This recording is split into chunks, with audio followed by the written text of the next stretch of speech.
You press the power button on your PC, the fan starts spinning, the screen turns on, and a few seconds later, Windows appears. But wait, Windows wasn't running when you first turned on the computer. So who started everything? The answer is BIOS, or, on most modern PCs, its newer replacement called UEFI. But what exactly does BIOS do? Let's find out. Before Windows can start, your computer needs to wake up its hardware, check that everything is working, and find something it can boot from. BIOS is one of the first pieces of software involved in this process. BIOS stands for Basic Input-Output System. It is firmware stored on a chip on your motherboard. Think of BIOS as the first bridge between your computer's hardware and its operating system. What happens when you press power? When you press the power button, the computer doesn't immediately launch Windows. First, the motherboard receives power and the CPU begins executing firmware instructions. That firmware is usually UEFI on modern computers. Older computers commonly use traditional BIOS.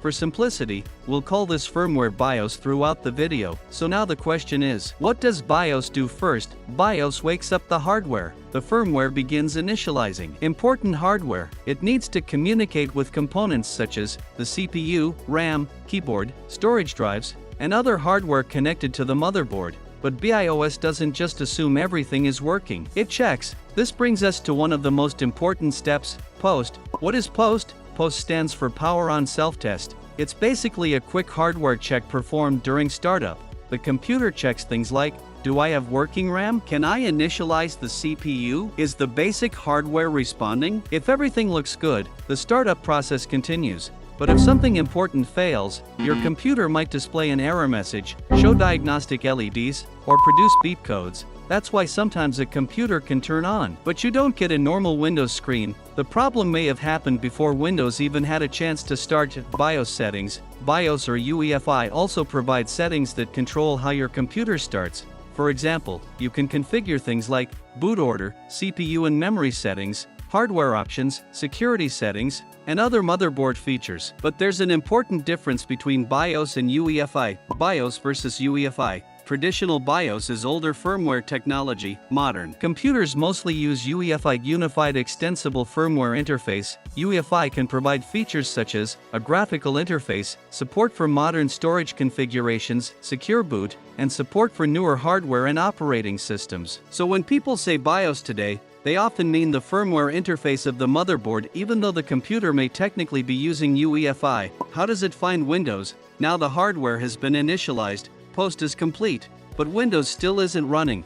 So how does the computer know where Windows is? This is where the boot process comes in. The firmware checks the configured boot order. For example, it might look for a USB drive, an SSD, or another bootable device. If your SSD contains a valid Windows installation, the firmware finds its boot information, then it loads the Windows Boot Manager. And this is the moment when control starts moving from the motherboard firmware toward Windows. Windows finally starts. The Windows Boot Manager begins the next stage of the startup process. It finds the Windows installation and starts loading the operating system. Windows then loads important system files. Drivers are initialized, services start, the login screen appears, and finally, you're looking at your desktop. All of that happened in just a few seconds. What if BIOS can't find Windows? Now imagine your computer can't find a bootable operating system. You might see messages like, no bootable device, or operating system not found. Why? Maybe the SSD isn't detected.